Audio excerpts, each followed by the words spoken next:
আসসালামু আলাইকুম প্রিয় বন্ধুরা, সবাইকে স্বাগত জানাচ্ছি learn math with Ashraf YouTube চ্যানেলের পক্ষ থেকে। আমি আশরাফ। আজ আমরা যে বিষয়টি নিয়ে আলোচনা করব সেটি হলো নবম শ্রেণীর গণিত বিষয়ের অ্যাসাইনমেন্ট নিয়ে। তো গণিত বিষয়ে যে অ্যাসাইনমেন্টটি রয়েছে সেই প্রশ্নটি আপনারা দেখতে পাচ্ছেন স্ক্রিনে। তো আমি প্রশ্নটি নিয়ে আর আলোচনা করছি না, এর অ্যান্সারগুলো আমরা কিভাবে লিখবো সেই বিষয়টি নিয়ে আলোচনা করছি। বন্ধুরা, তোমরা যারা ক্লাস 9-এ পড়ো তাদের জন্য তাদেরকে বলছি, তোমরা অবশ্যই অ্যাসাইনমেন্টটি নিজের মেধা দিয়ে লিখবে। এই ভিডিওটি শুধুমাত্র তোমাদের এই মেধাকে কিভাবে খুব সহজে কাজে লাগাতে পারো একটু সহযোগিতার জন্যই এই ভিডিওটি। তো আমরা প্রথমে প্রশ্নটি দেখলাম, এবারে আমরা অ্যান্সারটি যাচ্ছি। প্রথম অ্যান্সারটি হচ্ছে 6 গুণন পৌনঃপুনিক 6 গুণন পৌনঃপুনিক 9 ইকুয়াল টু কত। তো আমরা জানি পৌরপুনিকের অঙ্ক আমরা কিভাবে করব। তো পৌনঃপুনিক যেহেতু আছে সেহেতু এখানে আমরা কি করব, 9 দিয়ে ভাগ করে দেব, যেহেতু পৌনঃপুনিকের পর অন্য কোনো সংখ্যা নেই। একইভাবে পরেরটিতেও 9 দিয়ে ভাগ দেব, অর্থাৎ এর অ্যান্সারটি আসবে 2/3। একইভাবে পরের প্রশ্নটি রয়েছে আবৃত দশমিক এ প্রকাশ করো। তোমরা নিশ্চয়ই জানো আবৃত দশমিক বলতেই এই পৌনঃপুনিক আকারে আমাদেরকে প্রকাশ করতে হবে। অর্থাৎ আমরা যদি 32 সমস্ত 21/37 সাধারণ ভগ্নাংশে প্রকাশ করি, এরকম একটি ভগ্নাংশ পাবো, এবং 1205 37 ভাগ করলে আমরা এরকম একটি সংখ্যা পাবো। অর্থাৎ দেখবা যে 567 567 এই সংখ্যাগুলো বারবার আসতে থাকবে। অর্থাৎ আমরা 5 থেকে 7 পর্যন্ত পৌনঃপুনিক দিয়ে দেব। তো আশা করি এরকম অ্যান্সার তোমরা করতে পারবে। এর পরের যে প্রশ্নটি রয়েছে সেটি হচ্ছে n = 2p - n, p Lamine n এবং n স্কোয়ারকে 4 দ্বারা ভাগ করলে ভাগশেষ কত হবে। তো আমরা n = যেহেতু 2p - 3 দেয়া রয়েছে, তো আমরা n স্কোয়ার ইকুয়াল টু কত পাই সেটি একটু বের করে নিই। তো দেখা যাচ্ছে n স্কোয়ার ইকুয়াল টু হচ্ছে 4p ইন্টু p - 3 প্লাস 9। তোমরা দেখতেই পাচ্ছ 4p ইন্টু p - 3 এই সংখ্যাটির সাথে 4 গুণ অবস্থায় রয়েছে, তার মানে এই সংখ্যাটি 4 দ্বারা ভাগ করা যায়। আবার এই টোটাল সংখ্যাটির সাথে আরো প্লাস যেহেতু 9 আছে এবং আমরা 9কে 4 দ্বারা ভাগ করলে ভাগশেষ 1 পাই, তার মানে এই পুরো সংখ্যাটিকে 4 দ্বারা ভাগ করলে আমরা ভাগশেষ কত পাবো, 1 পাবো। এটিই কিন্তু অ্যান্সার বন্ধুরা। এরপরে আসি, পরের যে কোশ্চেনটি রয়েছে সেটি হচ্ছে সার্বিক সেটের একটি মান দেওয়া রয়েছে এবং এ সেটের মান দেওয়া রয়েছে এবং বি সেটের মান দেওয়া রয়েছে। আমাদেরকে বের করতে হবে সার্বিক, আমাদেরকে বের করতে হবে এ প্রাইম ইন্টারসেকশন বি।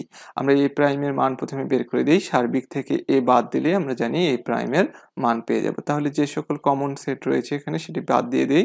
দেখতে পাচ্ছি 2 4 6, তাহলে 2 4 6 বাদ দিয়ে বাকি যেগুলো আছে সেগুলি হবে সার্বিক মাইনাস এ এর মান।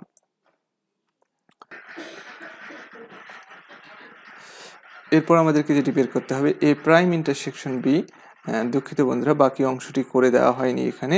তো এ প্রাইম ইন্টারসেকশন বি আমরা কিভাবে বের করব, যে এখানে এ প্রাইম এবং বি এর মধ্যে যেগুলো কমন সেট, তাহলে আমরা দেখতে পাচ্ছি এ প্রাইম হচ্ছে এটি, এর কমন সেট হচ্ছে 3 একটি, 5 একটি, 7 একটি।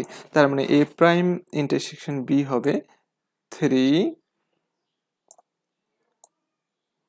5 এবং 7। তো আমরা এটাকে সেকেন্ড ব্র্যাকেট দিয়ে দিই।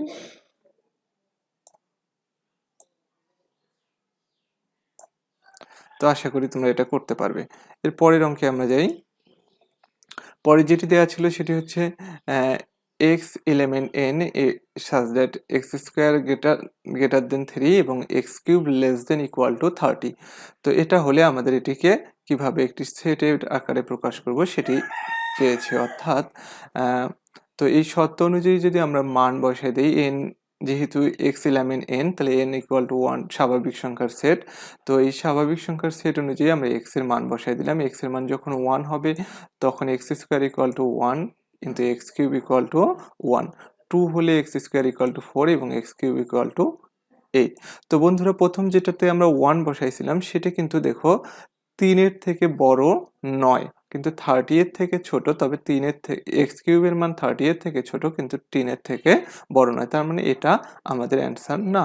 এরপর আসি, আমরা যখন 2 বসাইলাম, এই 2 কিন্তু x স্কয়ার, অর্থাৎ x স্কয়ারের মান আসলো 4, অর্থাৎ x স্কয়ার কিন্তু বন্ধুরা এখানে 3 এর থেকে বড়, কিন্তু এক্স কিউব অর্থাৎ যেটা 8 আসছে সেটিও অবশ্য 30 এর থেকে ছোট, তার মানে এটা ঠিক আছে। এরপর 3 যখন আমরা বসাইলাম অর্থাৎ এক্স স্কোয়ার মান আসতেছে 9, যেটা 3 এর থেকে বড়, এবং এক্স কিউবের মান আসতেছে 27, সেটা কিন্তু 30 এর থেকে ছোট, তার মানে এটিও ঠিক আছে। আবার যখন আমরা 4 বসালাম তখন এক্স স্কোয়ার মান আসলে 16, সেটা 3 এর থেকে বড়, কিন্তু এক্স কিউবের মান আসছে 64, যেটা 30 এর থেকে ছোট না, 30 এর থেকে বড়, তার মানে এটি হবে না। তাহলে প্রথম আমাদের যে সেটগুলো এই শর্ত অনুযায়ী যে দুটি সেট সেটি হচ্ছে 2 আর 3। আশা করি তোমরা বুঝতে পেরেছো। এরপর যেটি দেয়া রয়েছে সেটি হচ্ছে এফ অফ 2 ইকুয়াল টু 0 হলে দেখাও যে রুট ওভার কে একটি অমূলদ সংখ্যা। আমাদের যে এফ অফ এক্স এর মানটি দেয়া ছিল সেটি হচ্ছে এটি।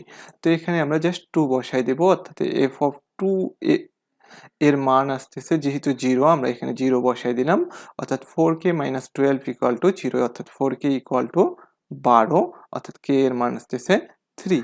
এখান থেকে আমরা রুট ওভার কে বলতে পাচ্ছি রুট ওভার 3। এখন আমরা রুট ওভার 3 যে একটি অমূলদ সংখ্যা এটি আমরা প্রমাণ করে দেব। তো এটি প্রমাণ করার জন্য আমি তোমাদের বইয়ের পিকচার শট দিয়েছি এখানে। বইয়ে যেহেতু রুট 2 এর কথা ছিল, এই রুট 2 এর জায়গাটায় আমরা রুট 3 বসাই দেব। আশা করি এই অঙ্কটি তোমরা করতে পারবে। এরপর যেটি রয়েছে সেটি হলো প্রমাণ করো যে G of A square equal to G of A inverse 2। তো জি অফ এ যেটা আমাদের দেওয়া রয়েছে সেটি হলো 1 plus A cube plus A to the power 6 divided by A cube. তাহলে আমরা A square, G of A square যেটা পাচ্ছি সেটি হলো এ এর জায়গায় আমরা এ স্কোয়ার বসাই দিই, এরকম একটি পার্ট এসেছে যে 1 plus A to the power 6 plus A to the power 12 divided by A to the power 6।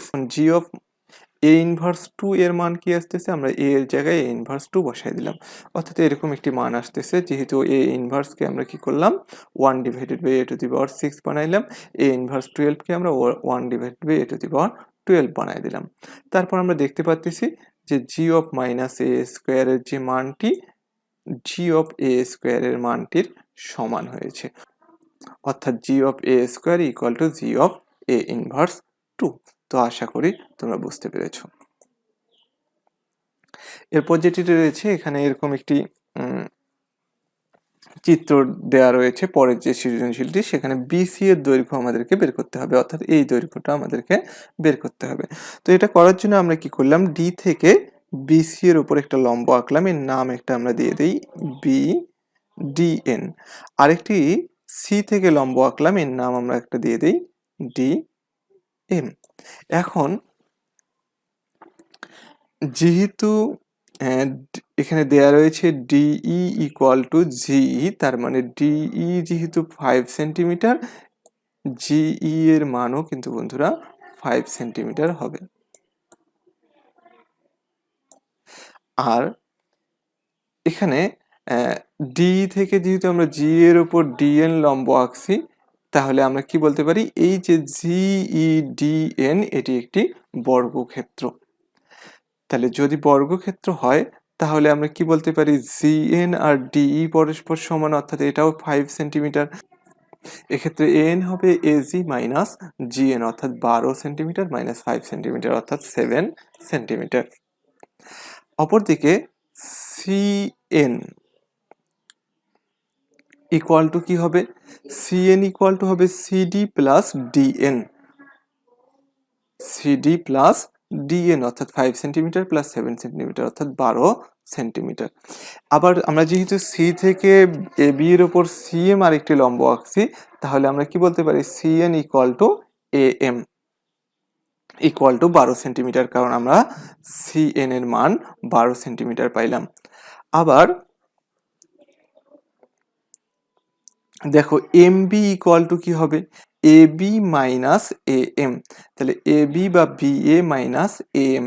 এখন এ বি বা বি এর মান দেওয়া আছে 15, আর আমরা এ এম এর মান বের করলাম 12, অর্থাৎ এম বি এর মান আমরা পাইলাম 3 সেন্টিমিটার। এখন আমরা এটাকে যদি পিথাগোরাসের উপপাদ্যে যে সূত্রটি রয়েছে সেটিতে ফেলায় দেই, তাহলে কি হচ্ছে, BC square equal to MC square বা CM square plus MB square, অর্থাৎ যেহেতু শুধু বিসি এর মান আমাদের দরকার, এটার উপর রুট দিয়ে দিলাম, অর্থাৎ 7 স্কোয়ার প্লাস 3 স্কোয়ার, যার মান আসতেছে 7.6158। আশা করি তোমরা বুঝতে পেরেছো। এর পরের যে অঙ্কটি রয়েছে সেটি হচ্ছে ইএফজি অর্ধবৃত্তের পরিধি কত। তাহলে ইএফজি অর্ধবৃত্তের ব্যাস কিন্তু বন্ধুরা 5 সেন্টিমিটার, আর ব্যাসার্ধ তাহলে কি হবে 5/2, আর আমরা জানি পরিধি নির্ণয়ের সূত্র হচ্ছে 2πr, যেহেতু এটা অর্ধবৃত্ত এটাকে আমরা 2 দিয়ে ভাগ দিয়ে দেব, অর্থাৎ পাই আর, পাই এর মান 3.1416, আর যেহেতু ব্যাসার্ধের মান 5/2, আমরা 5/2 বসাই দিয়ে যে মানটি পাচ্ছি সেটি হচ্ছে অর্ধবৃত্তের পরিধি। আশা করি তোমরা বুঝতে পেরেছো। তো বন্ধুরা, এরপর যেটি রয়েছে সেটি হচ্ছে ABCDEFG এর পরিসীমা ও ক্ষেত্রফল কত। তো আমরা এই চিত্রের মধ্যে যেটা পাচ্ছি, GA এর মান হচ্ছে 12 সেন্টিমিটার দেয়া রয়েছে। এরপর AB এর মান আমাদের দেয়া রয়েছে 15 সেন্টিমিটার। BC এর মান আমরা আগের প্রশ্নে বের করেছিলাম 7.6158। CD এর মান এখানে দেয়া রয়েছে 7 সেন্টিমিটার। DE এর মান দেয়া রয়েছে 5 সেন্টিমিটার। আর EFG এর পরিধি আমরা আগের প্রশ্নে বের করলাম 7.854 সেন্টিমিটার। তাহলে ABCDEFG এর পরিসীমা কি হবে, সবগুলো বাহুর দৈর্ঘ্যগুলোকে আমরা যোগ করে দেব। আশা করি আমরা বুঝতে পেরেছি। এরপর যেটি রয়েছে ABCDEFG এর ক্ষেত্রফল নির্ণয় করো। তো এই ক্ষেত্রফলটিকে আমরা কয়েকটি অংশে বিভক্ত করি। দেখো বন্ধুরা, এখানে এটা যেহেতু n, তাহলে দেখো ABCN একটি ট্রাপিজিয়াম ক্ষেত্র, DNGE একটি বর্গক্ষেত্র এবং EFG একটি অর্ধবৃত্ত। তাহলে এই তিনটির ক্ষেত্রফলের সমষ্টি হবে কি ABCDEFG এর ক্ষেত্রফল। তাহলে ট্রাপিজিয়াম ক্ষেত্র ABCN এর ক্ষেত্রফল কি, আমরা জানি ট্রাপিজিয়ামের ক্ষেত্রফল নির্ণয়ের সূত্র হাফ গুণন সমান্তরাল বাহুদ্বয়ের যোগফল গুণন সমান্তরাল বাহুদ্বয়ের মধ্যবর্তী দূরত্ব বা উচ্চতা। এখানে সমান্তরাল বাহুদ্বয়ের যোগফল, এখানে দুটো সমান্তরাল বাহু কি AB এবং CN, তাহলে AB যোগ CN ইন্টু এদের মধ্যবর্তী উচ্চতা কি AN। আর যেহেতু DEGN বর্গক্ষেত্রটির ক্ষেত্রফল হবে DE স্কোয়ার, তাহলে আমরা এখানে DE স্কোয়ার বসিয়ে দিলাম, এবং EFG অর্ধবৃত্তের ক্ষেত্রফল হবে πr স্কোয়ার ডিভাইডেড বাই 2। আমরা জানি বৃত্তের ক্ষেত্রফল নির্ণয়ের সূত্র πr স্কোয়ার, যেহেতু এটা অর্ধবৃত্ত এই জন্য 2 দিয়ে ভাগ করে দিয়েছি। তো বন্ধুরা, এর মানটি যেটি আসতেছে 129.31 বর্গ সেন্টিমিটার।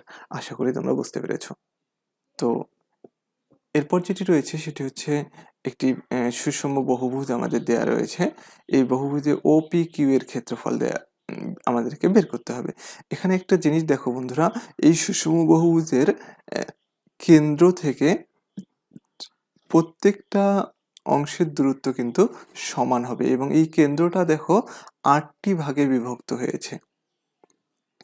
তাহলে যেহেতু 8টি ভাগে বিভক্ত হয়েছে এবং এই 8টি সমান ভাগে বিভক্ত হয়েছে, এবং প্রত্যেকটি কিন্তু দেখো বন্ধুরা, যে ত্রিভুজগুলো রয়েছে এগুলো প্রতিটি সমদ্বিবাহু ত্রিভুজ, কারণ কেন্দ্র থেকে পরিধির দূরত্ব সবসময় সমান হয়। আমরা যেটাকে একটা বৃত্ত কল্পনা করি চারদিক দিয়ে, যেহেতু এটা সুষম বহুভুজ। এখন এই সুষম বহুভুজ ক্ষেত্রটি কেন্দ্র ও থেকে কয়টি অংশে বিভক্ত হয়েছে, 8টি সমবাহু ত্রিভুজ উৎপন্ন করেছে এবং কেন্দ্রস্থ কোণ 8টি সমান কোণে বিভক্ত হয়েছে। তাহলে প্রতিটি কোণের মান কি হবে, আমরা যেহেতু এটা একটা বৃত্তের কেন্দ্রে আমরা জানি 360 ডিগ্রি কোণ উৎপন্ন হয়, 360কে 8 দিয়ে ভাগ দিই, তাহলে আমরা প্রত্যেকটা কোণের মান পাবো হচ্ছে 45 ডিগ্রি, অর্থাৎ POQ এই কোণটার মানও কিন্তু 45 ডিগ্রি আমরা পাচ্ছি। এখন OPQ এর ক্ষেত্রফল কি হবে, আমরা জানি এরকম ত্রিভুজের ক্ষেত্রফল নির্ণয়ের সূত্র কি হাফ গুণন A স্কোয়ার সাইন থিটা, অর্থাৎ সমদ্বিবাহু ত্রিভুজ যেহেতু এটি, তাহলে যদি সমদ্বিবাহু ত্রিভুজ না হয় অন্য ত্রিভুজ হইতো AB সাইন থিটা। আমরা জানি ত্রিভুজের ক্ষেত্রফল নির্ণয়ের সূত্র হাফ গুণন ভূমি গুণন উচ্চতা, কিন্তু বন্ধুরা এখানে কিন্তু উচ্চতা দেয়া নেই।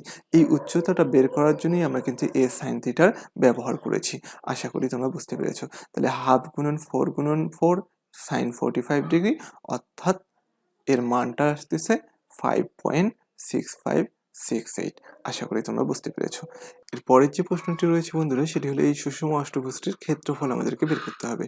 তো এখানে যেহেতু 8টি সমান ক্ষেত্রফল বিশিষ্ট দ্বিবাহু ত্রিভুজ রয়েছে এবং প্রতিটি ত্রিভুজের ক্ষেত্রফল আমরা বের করলাম 4√2। তাহলে সুষম অষ্টভুজ ক্ষেত্রটির ক্ষেত্রফল কি হবে? 8 গুণন 4√2, অর্থাৎ আমরা যেটি পাচ্ছি 45.253 সেন্টিমিটার স্কোয়ার। তো বন্ধুরা, এরপর আমাদের যে প্রশ্নটি রয়েছে সেটি হলো অনিয়মিত আকৃতির ও সুষম বহুভুজের মধ্যে কোনটির ক্ষেত্রফল নির্ণয় সহজতর বলে তুমি মনে করো? তো এখানে অবশ্যই বন্ধুরা, অনিয়মিত আকৃতির আমরা এই ত্রিভুজটার ক্ষেত্রে যখন আমরা ক্ষেত্রফল বের করলাম, এটি কিন্তু একটি অনিয়মিত আকৃতির বহুভুজ বন্ধুরা, এবং এই বহুভুজটির ক্ষেত্রফল নির্ণয়ের জন্য আমরা একে 3টা অংশে বিভক্ত করে তারপর ক্ষেত্রফল বের করছি। অর্থাৎ প্রথমে এই অংশটির ক্ষেত্রফল বের করছি, তারপরে এই অংশটির ক্ষেত্রফল বের করছি, তারপরে এই অর্ধবৃত্তটির ক্ষেত্রফল বের করছি, এবং বের করে 3টি ক্ষেত্রফল যোগ করে তারপর আমরা এই টোটালটার ক্ষেত্রফল পেয়েছি। কিন্তু এটির ক্ষেত্রফল যখন বের করলাম বন্ধুরা আমরা, তখন কি করলাম, আমরা জাস্ট শুধু এই অংশটির ক্ষেত্রফল বের করার পর এটিকে 8 দ্বারা গুণ করে দিয়েছি। অর্থাৎ সুষম বহুভুজের ক্ষেত্রফল নির্ণয় কিন্তু আমাদের সহজতর হয়েছে বন্ধুরা। অনিয়মিত আকৃতির বহুভুজ নির্ণয় করার সময় কিন্তু আমাদের একটু বেশি পরিশ্রম করতে হয়েছে বন্ধুরা। তাহলে তোমরা এই প্রশ্নটির অ্যান্সার এভাবেই করবে যে সুষম বহুভুজ এবং অনিয়মিত আকৃতির বহুভুজের মধ্যে সুষম বহুভুজের ক্ষেত্রফল নির্ণয় সহজতর বলে আমি মনে করি। তারপর বলবে যে যেহেতু অনিয়মিত আকৃতির বহুভুজের ক্ষেত্রে এর ক্ষেত্রফলগুলোকে কয়েকটি অংশে বিভক্ত করে অংশ অংশ করে ক্ষেত্রফল নির্ণয় করার পর মোট ক্ষেত্রফল বের করতে হয়, কিন্তু সুষম বহুভুজের ক্ষেত্রফল নির্ণয়ের সময় যে কোনো একটি ক্ষেত্রফল নির্ণয় করে আমরা টোটাল বহুভুজটির ক্ষেত্রফল নির্ণয় করতে পারি। তো আশা করি তোমরা বুঝতে পেরেছো এবং অ্যাসাইনমেন্টটি তোমাদের লেখার সহজতর হবে। তো সবাই ভালো থাকবে, সুস্থ থাকবে। আসসালামু আলাইকুম।